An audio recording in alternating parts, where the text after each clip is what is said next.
उस वक्त सुरेश की उम्र कुछ 24 से 25 साल की थी। और आप लोगों को तो पता ही है कि गांव में इस उम्र में लोग बच्चों के माँ बाप बन जाते हैं या फिर कम से कम शादी तो हो ही जाती है। और सुरेश की भी शादी हुए कुछ 3-4 साल हो गए थे और 1.5 साल पहले ही उसका गौना भी हो गया था। उस समय सुरेश दिन भर घर पर ही रहता था क्योंकि वो अपनी पढ़ाई पूरी कर रहा था। ये घटना उस वक्त की है जब सुरेश एक 20-25 दिन की सुंदर बच्ची का पिता बन चुका था। और हाँ, एक बात ये भी बता दो कि सुरेश की पत्नी बहुत ही निडर थी। ये बात बताना इसलिए भी जरूरी है क्योंकि इस कहानी की शुरुआत में ही इसकी निडरता एक खास भूमिका निभाती है। एक दिन की बात है कि सुरेश की पत्नी ने अपनी निडरता दिखाई और अपनी नन्ही बच्ची और अपने पति सुरेश बिस्तर पर सोता हुआ छोड़कर सुबह कुछ 3:30 बजे उठ गई और शायद उसे बाथरूम जाना था। आजकल तो लोग गांव में घर के अंदर ही बाथरूम बना लेते हैं, मगर ये 20-25 साल पहले की बात है जब लोगों को बाथरूम करने बाहर जाना पड़ता था और घर की सारी महिलाएं एक साथ जाया करती थी या फिर कम से कम एक साथ 2 महिलाएं तो जाती ही थी। मगर सुरेश की पत्नी सारी महिलाओं के जागने से पहले ही उठकर खेतों की तरफ चली गई थी। और ऐसा नहीं था कि सुरेश की पत्नी पहली बार सुबह 3:30 बजे उठ के जाने वाली थी। यह तो उसका रोज का ही काम था। मगर उस दिन सुरेश की पत्नी किसी भी महिला को ना जगाते हुए बाथरूम की ओर खेतों में अकेले निकल गई। गांव में ऐसा कहा जाता है कि जिन महिलाओं का बच्चा अब तक 6 महीने का ना हुआ हो तो उन महिलाओं को भूत प्रेत आसानी से अपने कब्जे में कर लेता है। इसीलिए जिन लोगों के घर में 6 महीने से छोटे बच्चे होते हैं तो उस घर के बाहर आग जला कर रखते हैं और कुछ लोग तो अपने तकिए के नीचे चाकू रखा करते हैं। सुरेश की पत्नी को ये नहीं पता था कि उसकी निडरता उस पर ही भारी पड़ेगी। हुआ कुछ ऐसा कि उस समय नारियल के पेड़ों पर रहने वाली चुड़ैल वहाँ पर भटक रही थी और सुरेश की पत्नी को देखकर उस चुड़ैल ने अपना डेरा सुरेश की पत्नी पर डाल दिया। वो चुड़ैल सुरेश की पत्नी का पहले तो दूर से पीछा कर रही थी और आखिर में वो अपने आप को रोक ना पाई। जैसे ही सुरेश की पत्नी घर लौटने लगी तब उसी वक्त उस पर वो सवार हो गई। सुरेश भी सुबह 5 बजे उठा और तब उसने अपनी पत्नी की हरकतों में बदलाव देखा। उसने देखा कि उसकी बच्ची चिल्ला चिल्ला के रो रही है, मगर उसकी पत्नी को कोई फर्क नहीं पड़ रहा था और उसकी पत्नी पलंग पर बैठे कुछ गाना जैसा गुनगुना रही थी। अपनी बच्ची को रोता देखकर सुरेश से बर्दाश्त नहीं हुआ। फिर उसने अपनी बच्ची को गोद में उठाया और अपनी पत्नी पर चिल्लाया, मगर फिर भी सुरेश की पत्नी को कोई फर्क ही नहीं पड़ रहा था। वो मस्त अपना कुछ गाना जैसा गुनगुनाने में लगी हुई थी। सुरेश का गुस्सा और बढ़ने से पहले सुरेश की भाभी वहां आ गई और सुरेश की बच्ची को लिया और उसे बाहर जाने को कहा। मगर सुरेश हैरान था क्योंकि उसकी पत्नी हमेशा किसी बड़ों के घर में आते ही पलंग पर से उतरकर खड़ी हो जाती थी, मगर उस बार उसकी पत्नी भाभी के आने पर भी पलंग पर ही बैठी रही और भाभी को देखकर अजीब सी मुस्कुराहट देने लगी। ये देखकर सुरेश को थोड़ा अजीब भी लग रहा था और वो हैरान भी था, मगर उसकी भाभी को सब समझ आ गया था और तब उसकी भाभी हंसने लगी। ये देखकर सुरेश और हैरानी में पड़ गया और अपनी भाभी से कहने लगा कि आपको क्या हो गया है? मेरी पत्नी की ऐसी हरकतें देखकर आप हंस भी रहे हो। भाभी ने सुरेश को कहा कि बाहर जाओ और दादाजी को बुला कर लाओ। सुरेश बाहर ना जाते हुए अपनी पत्नी से बात करने लगा और उसे समझाने लगा, मगर उसी वक्त सारी महिलाएं जमा हो गई। आपको तो पता ही है कि ऐसी बातें कितनी जल्दी फैल जाती है। अब सुरेश के घर में काफी लोग जमा हो गए थे और सुरेश सबसे एक ही बात कह रहा था कि ये बात बाहर नहीं फैलनी चाहिए। सुरेश अपने आप को निडर साबित करना चाहता था। वो अपनी पत्नी के सामने बैठा रहा और अपनी पत्नी से पूछने लगा कि तुम कौन हो, क्या चाहती हो? सुरेश की पत्नी ने कोई जवाब नहीं दिया। फिर सुरेश ने कहा, मुझे ऐसा वैसा ना समझ, मैं तुझे भस्म करने की भी शक्ति रखता हूँ। तब उसकी पत्नी ने कहा, तुम क्या चाहते हो मुझसे?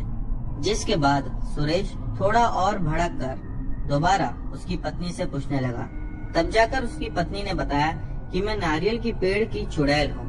तब सुरेश ने कहा कि तूने मेरी पत्नी को क्यों पकड़ा है और क्या तुझे पता नहीं, ये ब्राह्मण घराने की बहू है, ये पूजा पाठ भी करती है।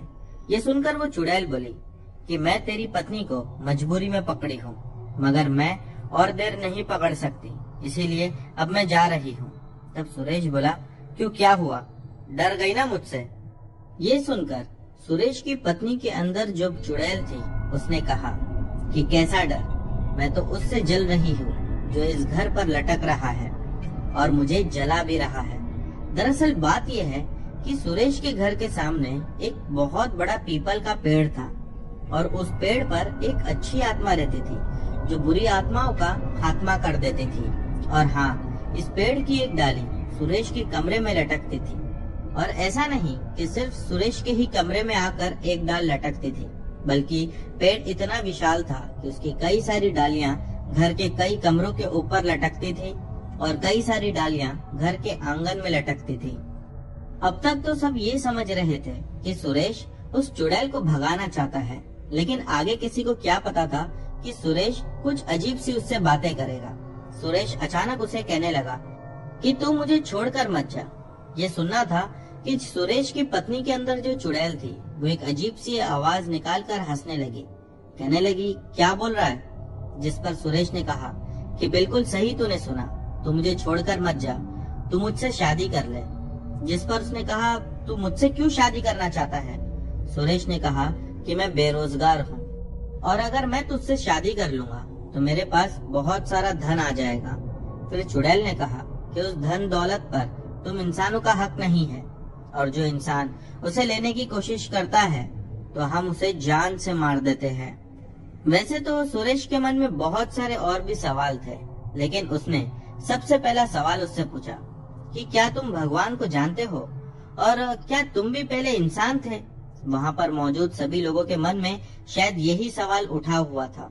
वो चुड़ैल ने एक गहरी सांस भरी और कहा कि भगवान क्या है मुझे नहीं मालूम, पर कुछ हमारे जैसी आत्माएं होती है जिनसे हम लोगों को पता चलता है कि भगवान भी कुछ होता है। इसके अलावा उसका ये भी कहना था कि बहुत सारी आत्माएं ऐसी भी है जो भगवान के नाम से भी डरती है, और कुछ पूजा पाठ करने वाले लोगों से भी हमें बहुत ज्यादा डर लगता है। सुरेश फिर पूछा, ये बताओ कि पहले तुम क्या थी और तुम्हारा घर कहाँ था? तुम चुड़ैल कैसे बनी? चुड़ैल ने सुरेश की बातों को अनसुना करके कहा कि अब मुझे जाना होगा, वो लोग आ रहे हैं। फिर इतने में कोई घर में प्रवेश किया और कहा, ये सब क्या हो रहा है?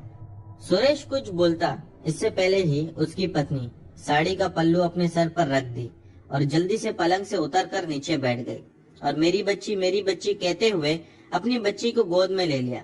सुरेश अपने दादाजी की ओर देखते हुए मन ही मन में बोला कि आपको भी अभी आना था, सारा खेल आपने बिगाड़ दिया। जब ये घटना हुई उसके बाद सुरेश ने अपनी पत्नी से पूछा कि कौन से नारियल के पेड़ के पास तुम गई थी सुबह बाथरूम करने। हालांकि सुरेश की पत्नी ने उसे नारियल का पेड़ तो बताया। उसके कई दिनों के बाद भी सुरेश उस पेड़ के पास जाता था और पता नहीं हवा में ही किसी को देखकर कुछ बड़बड़ाता था। तो क्या बड़बड़ाता था पता नहीं, लेकिन हाँ एक बात तो पक्की थी कि सुरेश के ऊपर उस चुड़ैल का साया था ही नहीं। वो शायद ऐसी ही बात करने की उस चुड़ैल से कोशिश करता रहा, लेकिन उसे कभी कोई जवाब वहाँ से नहीं मिला। तो दोस्तों, ये थी सुरेश की कहानी। बढ़ते हैं हमारी अगली कहानी की ओर। दोस्तों, हमारी जो अगली कहानी है ये भी कुछ हटकर है। वैसे तो आप में से कई सारे लोग ऐसे होंगे जिन्होंने अपनी नानी या दादी से भूतों की कहानियां सुनी होगी। ठंड के महीने में रजाई ओढ़कर और डर से सिकुड़ते हुए भूत प्रेतों की कहानी सुनने का अलग ही मजा आता है। हमारे जमाने में तो हमारी माँ के पास टाइम ही नहीं था कि हमें भी भूतों की कहानियां सुना सके, क्योंकि उन्हें घर का बहुत सारा काम करना होता था। मगर एक बार मुझे अपने पिताजी ने उनकी कोई दोस्त निवास की एक सच्ची घटना सुनाई थी। मेरे पिता कहते हैं कि ये घटना कुछ 10 साल पहले की है। उनका दोस्त निवास जो बहुत अच्छा और करीबी दोस्त था, ये घटना उसी के साथ घटी थी। निवास लखनऊ के एक छोटे से गांव में रहता था और उसकी उम्र कुछ 30 साल की थी। एक दिन वो देर रात पिक्चर का आखिरी शो देखकर घर लौट रहा था। घर लौटते समय उसे कुछ झाड़ियों के बीच में हलचल नजर आई। फिर उसने हिम्मत जुटाई और झाड़ियों की तरफ चला गया। तब उसने देखा कि वहाँ एक कटा हुआ सर और एक कटा हुआ हाथ रखा हुआ था, मगर वो कटा हुआ जो हाथ था उसमें मानो अब भी जान बाकी थी, वो रेंग रहा था। वैसे तो निवास पहले ही बहुत ज्यादा डरा हुआ था, क्योंकि रात बहुत ज्यादा हो चुकी थी और आसपास कोई लोग भी उसे दिखाई नहीं दे रहे थे। वो अकेला ही उस रास्ते से होकर जा रहा था, लेकिन ये जो कटा हुआ हाथ उसने देखा, मानो इसका डर अब दुगना हो चुका था। निवास ये देखकर वहाँ से तेजी से भागने लगा। थोड़ा दूर भागने के बाद उसने एक आदमी को उस रास्ते पर देखा। आदमी को रास्ते पर देखकर निवास को थोड़ा सा सुकून मिला और वो भागकर उस आदमी के पास जाकर उसके कंधे पर हाथ रख दिया। निवास ने देखा कि उस आदमी के कंधे पर एक झोला लटका हुआ था। निवास और वो आदमी साथ साथ चलने लगे, मगर निवास अभी भी घबराया हुआ था। ये देखकर उस आदमी से रहा नहीं गया और उसने निवास से पूछा कि तुम इतना क्यों घबराए हुए हो। निवास ने कहा कि पीछे झाड़ियों में मैंने एक कटा हुआ हाथ देखा और एक सर भी था, हाथ तो चल रहा था।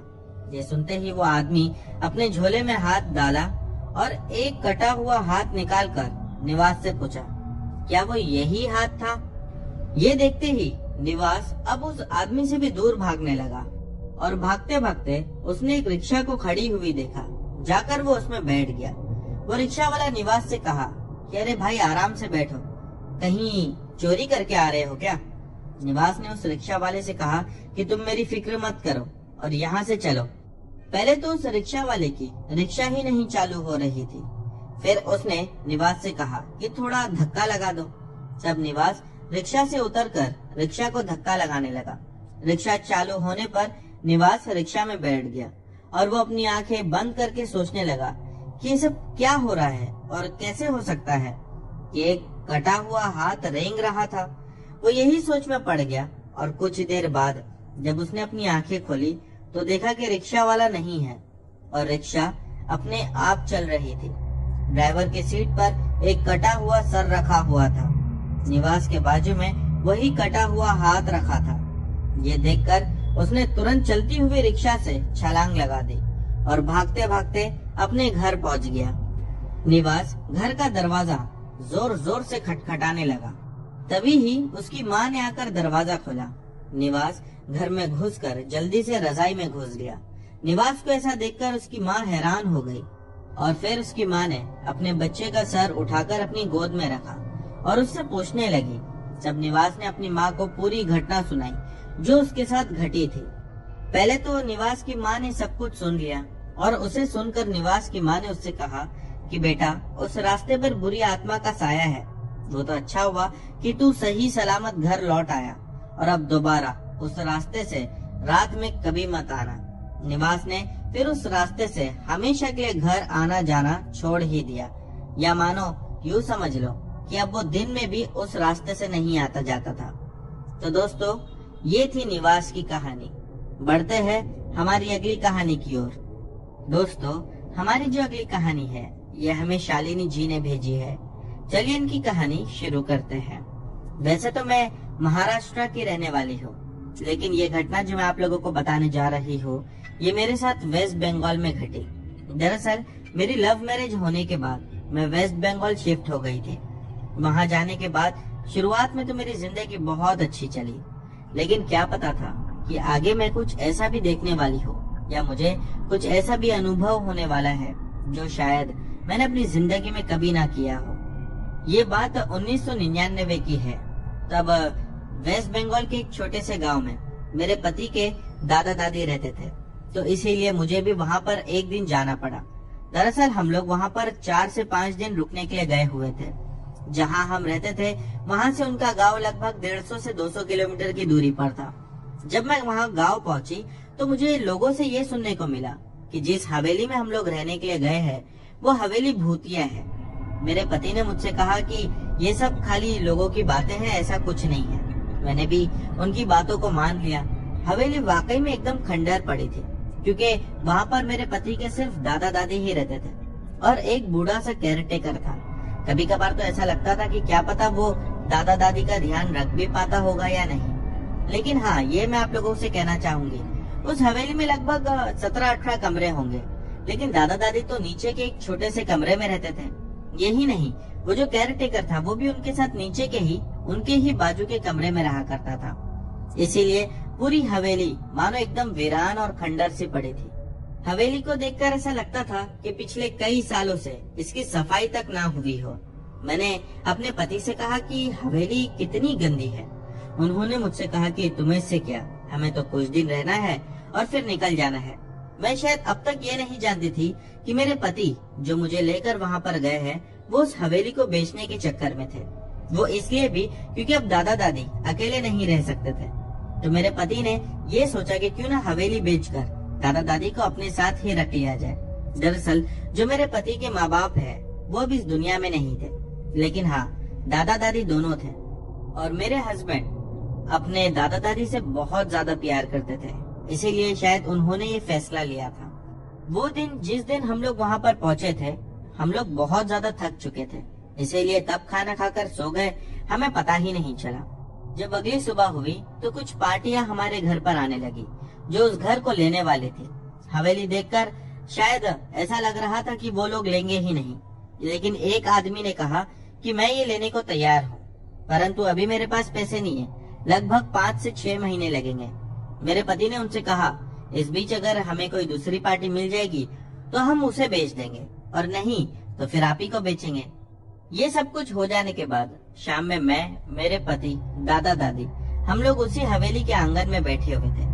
मैंने ऐसी ही हवेली को देखते हुए कहा कि इसके पीछे कितना बड़ा गार्डन है और गार्डन कितना गंदा है, कोई सफाई तक नहीं करता। तभी उस केयर टेकर ने मुझे ऐसा घूर कर देखा जैसा मानो पता नहीं मैंने उसे कुछ बुरा भला कह दिया हो। उसका ये कहना था कि वो जगह हमारी नहीं है। मैंने कहा हमारी नहीं है, वो जगह हमारी ही तो है, हवेली के बाउंड्री के अंदर आती है। जिस पर उसने फिर से मुझे देखते हुए कहा, हमारी नहीं है इसका मतलब ये नहीं कि किसी दूसरे आदमी की है। हो सकता है कि वहाँ पर कोई ऐसी अदृश्य शक्ति रहती है जो उस जगह को साफ नहीं रखना चाहती। मुझे उसकी बात सुनकर कुछ अजीब सा लगा। इसके बाद मैंने अजीब सी शक्ल बनाकर अपने पति को देखा। मेरे पति ने मुझे देखकर मुस्कुराया और वो केयर टेकर भी हमें देखकर मुस्कुराने लगा, मानो वो ऐसा जाहिर कर रहा था जैसा अभी जो भी उसने बातें कही है वो सिर्फ एक मजाक था। वैसे तो मैंने इन सब बातों पर ज्यादा ध्यान देना ठीक नहीं समझा और हम लोग अपनी ही हंसी मजाक और बातों में लग गए। जब रात हुई तब कुछ 9 बजे हम सभी लोग अपने अपने कमरे में सोने चले गए थे। वो दिन मुझे पता नहीं क्यों अजीब सी बेचैनी हो रही थी, नींद ही नहीं आ रही थी। मैंने अपने पति से कहा कि आज पता नहीं क्यों मुझे बहुत अजीब सा लग रहा है, मानो ऐसा लग रहा है कि कुछ बुरा होने वाला है। मेरे पति ने मुझसे कहा कि सो जाओ, ये सब तुम्हारा वहम है। लगभग 1.5 घंटे के बाद मेरे पति सो चुके थे। मैंने एक आवाज सुनी। वो आवाज कुछ ऐसी थी कि मानो कोई बहुत बड़ी चीज ऊपर से जमीन पर आकर गिरी हो। उसी वक्त मुझे ऐसा लगा कि एक कुर्सी जो ऊपर रखी हुई थी, हो सकता है कि वही कुर्सी ऊपर से नीचे जमीन पर गिर गई होगी। मैं तुरंत दरवाजा खोलकर जब बाहर आई तब मैंने देखा कि एक बड़ी सी कुर्सी हवा में उड़ रही थी, मानो कोई उसे हवा में ही पकड़ कर रखा था। और मेरे देखते साथ वो कुर्सी एक जोर की आवाज करते हुए नीचे जमीन पर गिरी।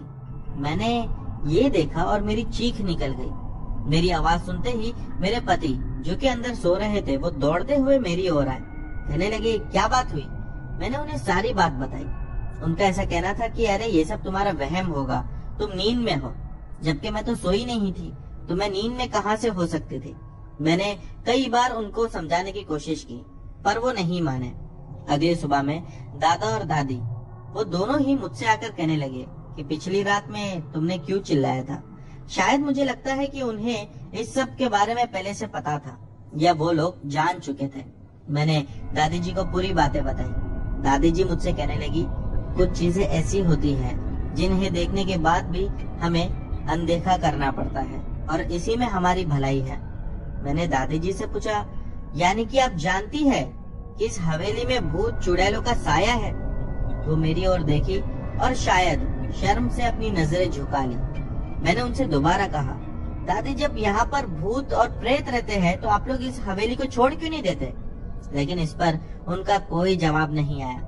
मैंने भी तीसरी बार पूछना ठीक नहीं समझा और चुप हो गई। जो कुर्सी ऊपर से नीचे गिरी थी, दरअसल वो कुर्सी ऊपर पैसेज में ऐसी पड़ी हुई थी कि मानो हल्का सा भी धक्का अगर उसे लग जाएगा तो वो नीचे गिर जाएगी। और जब मैं हवेली में घुसी थी, मैंने तभी ही पहले ही दिन केयरटेकर से कहा था कि वो कुर्सी कभी भी गिर सकती है, उसे ठीक से रखना। लेकिन पता नहीं क्यों उसने मेरी बात को अनसुना कर दिया था और मुझे देखकर कहने लगा कि पिछले कई सालों से नहीं गिरी है तो अब कैसे गिरेगी। एक अजीब बात ये भी थी कि जो कुर्सी मैंने नीचे गिरते हुए देखी थी, अब वो कुर्सी ठीक उसी जगह पर थी जहाँ पिछले दिन रखी हुई थी। और कुर्सी को ऐसी हालत में देखने के बाद मैंने केयरटेकर को आवाज लगाया। जब केयरटेकर मेरे पास आया तो मैंने उसे बहुत डांट लगाई।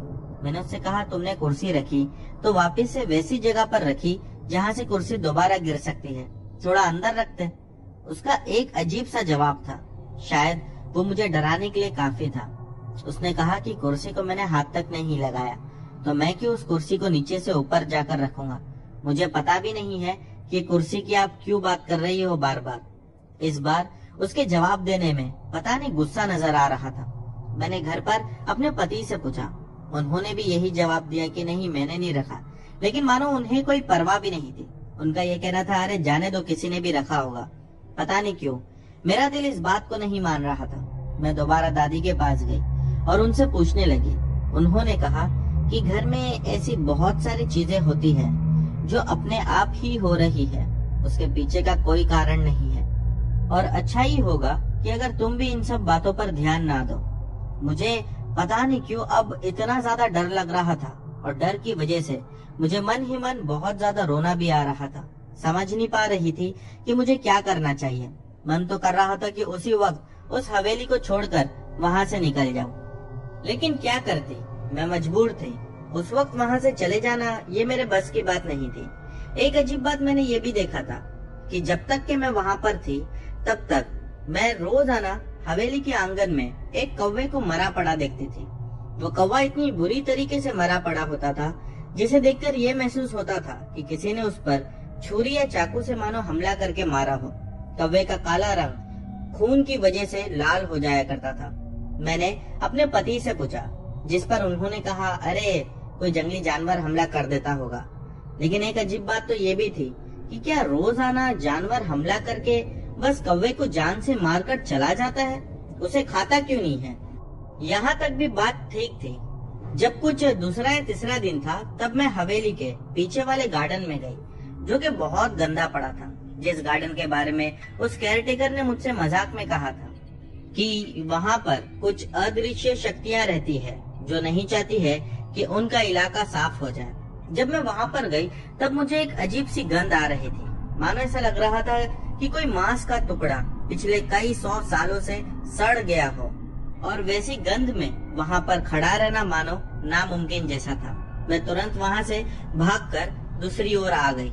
जाकर मैंने अपने पति से फिर से ये सारी बातें कही, लेकिन पता नहीं क्यों मुझे ऐसा लग रहा था या तो वो ये सब जानकर भी अनजान बन रहे थे, या फिर यूं कहिए कि वो नहीं चाहते थे कि मैं इन सब में पड़ूं, या फिर इन सब से मैं डर कर मेरे पति से वहाँ से चलने के लिए कहूँ। सारी बातें तो ठीक थी। अब कुछ तीसरा दिन था, शाम के लगभग 5 या 6 बज रहे होंगे। तभी मैंने एक अजीब सी आवाज सुनी, जो आवाज मानो पूरी हवेली में से गूंज कर आ रही थी। मैंने अपने कमरे का दरवाजा खोला, कमरे से बाहर निकलकर वो आवाज की ओर देखने लगी, बल्कि यूं कहिए कि वो आवाज के बारे में जानने लगी कि वो आवाज कहाँ से आ रही है। लेकिन मुझे कुछ समझ में नहीं आया। वो दिन मुझे अच्छे से याद है कि मेरे पति, केयरटेकर और दादा दादी ये कहीं गए हुए थे, शायद मंदिर गए थे या किसी काम से गए हुए थे। मैं हवेली में अकेले ही थी। मेरे पति ने मुझसे कहा था कि हमें आने में 2 या 3 घंटे लगेंगे। लगभग 7 बजे तक तो उन्हें वापस लौट ही जाना था। मैं वहाँ पर बैठकर ये सोचने लगी कि हवेली में मेरे अलावा तो कोई नहीं है, तो ये आवाज कैसी है। वो आवाज मानो एकदम जाड़ी सी थी और आवाज कुछ कहना चाह रही थी, लेकिन वो क्या कह रही थी ये मुझे नहीं समझ में आया। शायद वो कुछ बंगाली भाषा में कहना चाह रही हो। मुझे वैसे भी बंगाल की भाषा आती ही नहीं थी। मैंने जब ध्यान से सुना तो दोबारा मुझे फिर से वही आवाज सुनाई दी, और इस बार भी वो आवाज बंगाल की भाषा में कुछ कह रही थी। मैं ये सुनकर बहुत ज्यादा डर गई और तुरंत हवेली से बाहर निकल गई। मैंने अब ठान लिया था कि जब तक मेरे घर वाले नहीं आ जाएंगे मैं इस हवेली में दोबारा अंदर नहीं जाऊंगी। शायद इसीलिए मैं हवेली के बाहर खड़े रहकर इंतजार कर रही थी। एक बात मैं आप लोगों को ये भी बता दूं कि वो हवेली कई सालों पुरानी थी। लगभग आज उस हवेली को 100 साल से भी ज्यादा हो चुके होंगे और वो हवेली आज तो वहाँ पर है भी नहीं। उसे तोड़ ताड़ कर वहाँ पर बहुत अच्छा गार्डन और एक छोटा सा होटल बना दिया गया है। शायद इसीलिए बना दिया गया। अगर वो हवेली आज भी वहाँ होती तो उस हवेली में रहने वाली बुरी आत्माएं लोगों को परेशान करते रहती। मैं जब हवेली के बाहर खड़ी थी तब मुझे एक औरत दिखाई दी। वो औरत वैसे तो मुझे जानती थी। वो मेरे पास आई और आकर कहने लगी कि क्या बात है, आप बाहर खड़े हो। मैंने उस औरत को अपने साथ घटी सारी घटनाएं बता दी। उस औरत का ये कहना था कि आपके दादा दादी पता नहीं इस हवेली में कैसा रहते हैं, क्योंकि गांव का हर बच्चा तक ये बात को जानता है कि इस हवेली में बुरी आत्माओं का वास है। मैंने कहा अगर सच में ऐसा है तो वो मेरे दादा दादी को नुकसान क्यों नहीं पहुंचाते। जिस पर उनका कहना ये था कि दादा दादी ना तो उन्हें कोई नुकसान पहुंचाते हैं और न ही बुरी आत्माएं उन्हें। मैंने कहा इसका मतलब क्या है।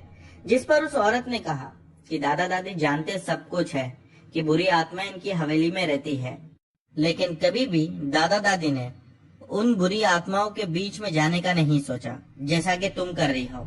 मैंने कहा कि मैंने क्या किया। जिस पर उस औरत ने कहा मैं सब जानती हूँ। जैसा कि आपके हवेली के आंगन में जो मरे हुए कौवे मिलते हैं, आप उसके बारे में जानने की कोशिश करते हो। रात में आवाजें आती है तो आप अपना कमरा खोल के बाहर निकल जाते हो। उस औरत का ये सब कहना था कि मैं दंग रह गई। ये सब तो मेरे घर की बातें थी, फिर बाहर की किसी औरत को कैसे पता चली। अब मैं इंतजार करने लगी मेरे घर वालों के आने का। जब मेरे घर वाले आए तो मैंने उन लोगों को सारी बातें बताई। उन लोगों ने कहा कि ये तो नामुमकिन है। मेरे पति मानने को तैयार नहीं थे, लेकिन हाँ, जो दादी जी थी उन्होंने मेरी बात को मान लिया। जो मुझे अपने कमरे में लेकर गए। उनका कहना यह था कि जो औरत तुम्हें मिली थी वो खुद एक आत्मा थी। मैं ये सुनकर दंग रह गई और डर के मारे कांपने लगे। मैंने उनसे कहा दादी जी आप ये क्या कह रही हो। जिस पर उन्होंने कहा कि हाँ तुम बिल्कुल ठीक सुन रही हो। वो एक आत्मा थी, इसीलिए वो तुम्हें ये संदेश देना चाहती थी घर में जो कुछ भी हो रहा है बिल्कुल शांत रहो। बस फिर क्या था, जब दादी जी से मैंने ये बात सुन ली तो मैं उसी वक्त अपने पति से जिद करने लगी कि मुझे अभी के अभी अपने घर जाना है। मेरे पति ने भी मेरे दादा दादी को लिया और हम सभी लोग उस हवेली को उसी वक्त छोड़कर निकल गए। लगभग 6-8 महीने के बाद हमारी हवेली आखिरकार बिक ही गई और वहाँ आज एक छोटा सा होटल और एक बड़ा सा प्लेग्राउंड बन चुका है। वैसे तो मैं नहीं जानती कि अब वो हवेली की आत्माएं कहाँ चली गई होगी, लेकिन हाँ इतना जरूर जानती हूँ कि बुरी आत्माओं को देखने के बाद या उनके होने का एहसास हो जाने के बाद आदमी जिंदगी में कभी भी इस बात को नहीं नकार सकता कि आत्माएं नहीं होती हैं। तो दोस्तों, ये थी शालिनी जी की कहानी। उम्मीद करता हूँ कि आप लोगों को पसंद आई होगी। बढ़ते हैं हमारी अगली कहानी की ओर। हमारी ये जो कहानी है ये हमें राजन ने भेजी है और ये घटना उनके साथ 2018 सितंबर में घटी थी। चलिए इनकी कहानी शुरू करते हैं। मेरा नाम राजन है। वैसे तो मैं मुंबई में रहता हूँ, लेकिन मैं यूपी का रहने वाला हूँ, यानी कि हमारा गांव यूपी है। इसीलिए साल में एक बार हम लोग यूपी जाते ही थे। उस समय भी हम सभी लोग बहुत खुशी खुशी यूपी के लिए निकले। जब मैं अपने गांव पहुंचा तो मुझे बहुत अच्छा लगा, क्योंकि गांव में अब पहले से और ज्यादा डेवलपमेंट हो चुका था। लेकिन गांव में एक चीज अभी भी डेवलप्ड होना शायद बाकी थी। वो ये थी कि गांव के लोग बहुत जल्दी सो जाया करते हैं। और जो मेरा गांव है वहाँ तो रात के 9 बजे तक लगभग आज भी लोग सो जाया करते हैं। ये घटना तो वैसे मैं आपको 4 साल पुरानी बता रहा हूँ, तो सोचिए उस समय तो लोग कितना जल्दी सो जाया करते थे, क्योंकि गांव में सभी लोगों का जो काम होता है वो खेती बाड़ी का होता है। खेत से आने के बाद थक कर सो जाते हैं। और हम तो मुंबई में रहते थे तो हमें रात में 12-1 बजे तक जागने की आदत थी ही, नींद ही नहीं आती थी। मैं ऐसे ही घर में बैठा हुआ था और अकेला बोर हो रहा था, इसीलिए सोचा चलो बाहर चलकर एक सिगरेट जला लेता हूँ। मैं घर से अपने बाहर निकला। हमारे घर के बाहर बहुत बड़ा आंगन था। मैं वहीं पर बैठकर सिगरेट पी रहा था कि अचानक आंगन के आसपास जो खेत थी, उस खेत में मुझे एक आवाज सुनाई दी। मुझे लगा कि हो सकता है जंगली सुअर होगा जो खेत को खराब करने आया होगा। इसीलिए मैं तुरंत घर के अंदर गया, एक लाठी और टॉर्च लेकर बाहर निकला। मैंने खेत पर टॉर्च मारा लेकिन मुझे कोई नहीं दिखाई दिया। लेकिन हाँ, जैसे ही मैंने उस टॉर्च की लाइट को थोड़ा सा आगे मारा तो मैंने देखा कि वहाँ पर कोई आदमी खड़ा हुआ है जो टॉर्च की लाइट में भी बिल्कुल काला काला दिख रहा था। शायद उसने कपड़े भी काले पहने थे, या यूं कहिए कि उसका शरीर ही कुछ ऐसा काला था। मुझे समझ में ही नहीं आया। हालांकि हमारे पास बहुत ज्यादा पावरफुल टॉर्च था। वो मारने के बाद आदमी अच्छे से दिखता था, लेकिन वो पता नहीं क्यों नहीं दिख रहा था। दूर से भी वो काफी ज्यादा लंबा दिखाई दे रहा था, मानो ऐसा लग रहा था कि वो इंसान ही नहीं है बल्कि एक जीन है। और वैसे भी हमारे गांव में ज्यादातर लोगों ने जीन को देखने का दावा कर रखा है।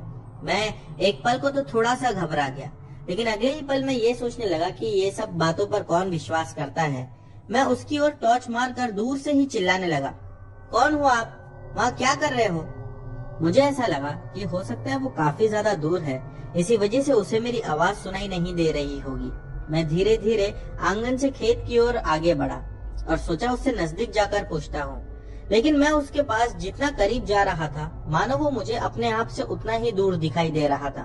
मैंने दोबारा आवाज लगाई। इस बार भी उसका कोई जवाब नहीं आया और अगले ही पल मैं ये सोच में लग गया कि इतना शांत माहौल है, इतना सन्नाटा है, इसे मेरी आवाज कैसे नहीं सुनाई दे रही है। इसीलिए मैंने एक बार और चिल्लाने का फैसला किया। जब इस बार भी उसकी आवाज नहीं आई तो मैं अपने घर की ओर पीछे मुड़ गया। मैंने सोचा जाने तो कोई भी होगा, हमें उससे क्या। लेकिन जैसे ही मैं घर की ओर पीछे मुड़ा तब एक आवाज सुनाई दी। वो आवाज काफी मीठी थी और उस आवाज ने मानो मेरे दिल को जीत लिया था। उस आवाज ने मुझसे कहा कि मैं इस खेत का रखवाला हूँ। वो आवाज उस वक्त ऐसा मुझे लगी कि मानो एकदम उसने मेरे कान में आकर ये बात कही हो। मैं तुरंत पीछे पलटा तो देखा आदमी अब भी उतनी ही दूरी पर खड़ा हुआ था, लेकिन उतनी दूरी पर जब वो था तो उसकी आवाज इतना करीब से मुझे कैसे सुनाई दी। मुझे ये बात समझ में नहीं आई। मैं वहीं पर खड़ा होकर देख रहा था जब तक मेरे चाचा नींद से उठकर बाहर आ चुके थे। शायद वो मेरी आवाज से ही जागे होंगे। उन्होंने बाहर आकर मुझे आवाज लगाई, राजन क्या कर रहा है? मैंने कहा अरे वो आदमी वहाँ पर खड़ा है तो मैं देख रहा था कौन है वो। उन्होंने मुझे देखते हुए कहा, वहाँ कौन है? मुझे तो कोई नहीं दिख रहा। मैंने चाचा को दिखाने के टॉर्च की लाइट वहाँ आगे की ओर मारी, लेकिन अब वहाँ पर सच में कोई नहीं था। तो मुझसे कहने लगे, तू क्या पागल हो गया? नींद में आकर चिल्ला रहा है, चल अंदर। मैं भी चाचा के साथ अंदर चले गया। अंदर आने के बाद मेरे चाचा मुझसे कहने लगे, तू क्या पागल है? कभी भी ऐसा बाहर नहीं निकलने का आधी रात को। मैंने उनसे कहा कि चाचा अपने ही तो आंगन में मैं बाहर निकला था, क्या दिक्कत है? उन्होंने मुझसे कहा, जो तू जीन के किस्से सुनकर उनको अंधविश्वास कहता है ना, वो किस्से सही है, क्योंकि खुद मैंने भी जीन को देखा है। मैंने कहा, अब क्या बात कर रहे हो? तो क्या वो आदमी जीन था? उन्होंने सिर्फ हाँ में मुंडी हिलाई। उसके बाद अकेला सोना तो मानो मेरा दुश्वार हो चुका था। मैं भी अपने चाचा के ही कमरे में जाकर सो गया। रात में और कुछ बात पूछने की हिम्मत ही नहीं हुई। लेकिन अगले सुबह में जब मैंने चाचा से उस बारे में पता किया तो चाचा ने कुछ अजीब से दिल दहला देने वाली बातें बताई। चाचा का कहना यह था कि ऐसा नहीं कि मैं पहला इंसान हूँ जिसने जीन को देखा है। ऐसे कई सारे लोग हैं और कई सारे लोगों को उसने ऐसे ही भटकाया है। जैसा जैसा उसके करीब जाओ वैसा वैसा लगता है कि वो दूर जाता जा रहा है। और कई लोगों को उसने जान से मार दिया है। ऐसे ही कर करके लोगों को जंगल तक ले जाता है और जंगल से वो आदमी जो कोई भी उसके पीछे जाता है वो दोबारा कभी लौट कर ही नहीं आता। ये घटना के बाद मानो मैं जितने दिन गांव में रहा, 9 बजे के बाद तो अब मेरा भी घर से बाहर निकलना एकदम बंद हो चुका था। हालांकि चाचा ने ये भी बताया कि वैसे अगर तुम घर के करीब हो तो वो तुम्हें नुकसान नहीं पहुंचा सकता, लेकिन हाँ, जैसे ही तुम जंगल के पास चले जाओगे तो वो तुम्हें जान से मार देगा। इसी के साथ उन्होंने मुझे एक बात ये भी बताई कि उसी जंगल में बहुत सारे जिन्नात रहते हैं। वो तुम्हें कभी भी वहां से जिंदा लौटकर नहीं आने देंगे, इसीलिए दोबारा इन सब चीजों से बचकर रहना। तो दोस्तों, ये थी राजन के साथ घटी एक छोटी सी घटना। बढ़ते हैं हमारी अगली कहानी की ओर। दोस्तों, हमारी जो अगली कहानी है यह हमें अंकित जी ने भेजी है, जो कि गुजरात राजकोट के रहने वाले हैं। चलिए इनकी कहानी शुरू करते हैं। ये जो घटना मैं आप लोगों को बताने जा रहा हूँ ये तब की है जब मेरी उम्र 19 साल की थी। आज मेरी उम्र 36 साल की है। ये घटना कुछ अजीब सी है। मैं आज तक नहीं समझ पाया कि मेरे साथ क्या हुआ था और क्यों हुआ था। चलिए घटना पर आता हूँ। एक शाम जब मैं अपने घर पर लौट रहा था खेती कर कर, तब मैंने एक अजीब सी ठंडी हवा अपने आसपास महसूस की। हालांकि गर्मियों का महीना चल रहा था। मैंने अपने आसपास देखा तो आसपास जो खेत थी उसमें तो बिल्कुल भी हवाएं नहीं चल रही थी। यानी कि अक्सर आप लोगों ने देखा होगा जब भी हवाएं चलती है तो खेत में लगे छोटे छोटे पेड़ पौधे हिलते हैं, लेकिन उस समय कोई भी पेड़ पौधा हिल नहीं रहा था। मानो ऐसा महसूस हो रहा था कि अभी अभी कोई मेरे बाजू से गुजरा हो और उसके गुजरने की वजह से एक ठंडी हवा का झोंका मेरे शरीर को छू कर निकल गया हो। मैं वहीं पर 2 मिनट सोचते हुए खड़ा हो गया कि ये अचानक हवा मुझे कहाँ से लगी और कैसे लगी। लेकिन जब मुझे एक बात ये समझ में आ गई कि मेरे आसपास कोई है ही नहीं, तो मैं दोबारा अपने कदम आगे बढ़ाने लगा। लगभग शाम के कुछ 7 बज रहे थे। सूरज पूरी तरह से डूबा नहीं था। मैं थोड़ा ही आगे बढ़ा था कि दोबारा मुझे वैसे ही महसूस हुआ। इस बार जब मुझे ऐसा लगा तो मैं वहीं पर खड़े होकर अपने आसपास देखने लगा। अचानक मैंने एक गंध महसूस की और वो गंध काफी अजीब सी थी। शायद आज से पहले मैंने वैसी गंध कभी महसूस ही नहीं किया था। मुझे अजीब सा लगने लगा। मैं अब अपने कदम को तेज तेज आगे बढ़ाने लगा। लगभग 20-25 कदम ही आगे बढ़ा रहूंगा कि मुझे ऐसा लगा मानो कि कोई मेरे पीछे चलता हुआ मेरी ओर आ रहा है, और अगर मैं उसके रास्ते से नहीं हटा तो शायद वो मुझे ठोक देगा। मुझे ऐसा लगने लगा कि कोई बहुत भारी सी चीज मेरी ओर आ रही है। मैं बिना पीछे पलटे ही रास्ते से हटकर खेत में नीचे उतर गया, और जब पीछे पलट कर देखा तो एक अजीब सी हवा का झोंका फिर से ऐसा आया कि मानो कोई तेजी से यहाँ से गुजरा हो। मेरी उम्र 19 साल की थी, शायद इसीलिए मैं बहुत ज्यादा उस वक्त डरपोक भी था, और मैं इसी डर की वजह से दोबारा उस रास्ते पर चढ़ा ही नहीं, बल्कि खेत के बीचों बीच से अपने घर की ओर जाने लगा। अब मैं ये सोचने लगा कि बस जल्दी घर पे पहुंच जाऊं और इस मुसीबत से मेरा पीछा छूट जाए। लेकिन मुझे क्या पता था कि जिस चीज से मैं पीछा छुड़ाना चाह रहा हूँ वो तो यही चाहती थी कि मैं खेतों में आ जाऊं, क्योंकि खेतों में आने के बाद अब उसको मुझे परेशान करना और ज्यादा आसान हो चुका था। मैं जैसा जैसा आगे बढ़ता जा रहा था वो खेत में लगे छोटे छोटे पेड़ पौधे मानो ऐसा लग रहा था कि मेरे पैरों को रोक रहे हो। वो अपने आप ही मेरे पैर से जकड़ जाते थे और फिर मुझे नीचे झुककर देखना पड़ता था। लेकिन जब भी मैं नीचे झुककर देखता तो मुझे ऐसा कुछ नहीं दिखाई देता। पता नहीं क्यों ऐसा लग रहा था कि कोई तो है जो मेरे रास्ते में रुकावट डालने की कोशिश कर रहा है। मैं उस वक्त तो समझा ही नहीं, और कदमों को और तेज बढ़ाने की कोशिश में जैसे ही आगे बढ़ा कि मैं औंधे मुंह जमीन पर गिर पड़ा। मुझे ऐसा लगा कि किसी ने अब मेरी टांगों को जकड़कर पकड़ लिया है और मुझे घसीटता हुआ औंधे मुंह पीछे की ओर ले जा रहा है। मैं इससे पहले कुछ करता कि मेरे मुंह से जोर जोर से चीखें निकलने लगी। मैं बस एक ही बात को चिल्ला रहा था, कोई है, बचाओ मुझे। लेकिन वहाँ मेरे अलावा शायद कोई था ही नहीं। लगभग 2 से 3 मिनट तक मैं उस खेत में ऐसे ही खींचता हुआ चला गया, लेकिन कौन खींच रहा था ये पता नहीं। जब मैं उठकर खड़ा हुआ तब मेरे कपड़े मैले हो चुके थे और मेरे मुंह पर उस खेत की मिट्टी लग चुकी थी और आंखों से आंसू जा रहे थे। मैं वहीं पर खड़ा ये सोचने लगा कि अगर मैं दोबारा आगे बढ़ूंगा तो क्या पता वो शक्ति फिर से मेरी यही हालत करे। इसीलिए मैं वहीं खड़े होकर ऊपर वाले का नाम ले ही रहा था कि अचानक मेरे ही गांव के 2 आदमी मुझे जाते हुए दिखे। मैंने उन्हें जोर से आवाज लगाया।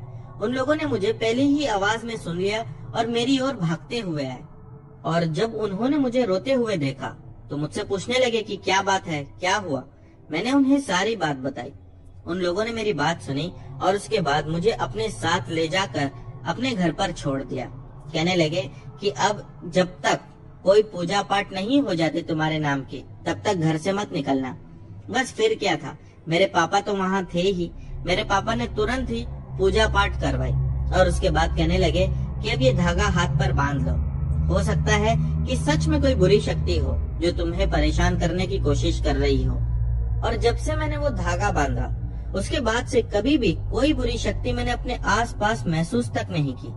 क्या पता उसमें कितनी सच्चाई थी, लेकिन हाँ, एक बात तो मैं उस दिन ये समझ गया, बुरी शक्तियाँ कितनी भी शक्तिशाली हो, लेकिन ऊपर वाले की शक्ति के सामने कोई भी बुरी शक्ति कुछ नहीं कर सकती। तो दोस्तों, ये थी हमारी आज की आखिरी कहानी। उम्मीद करता हूँ कि आप लोगों को पसंद आई होगी। दोस्तों, अगर आप लोग चैनल पर नए हो तो इसे बिना सब्सक्राइब किए मत जाना।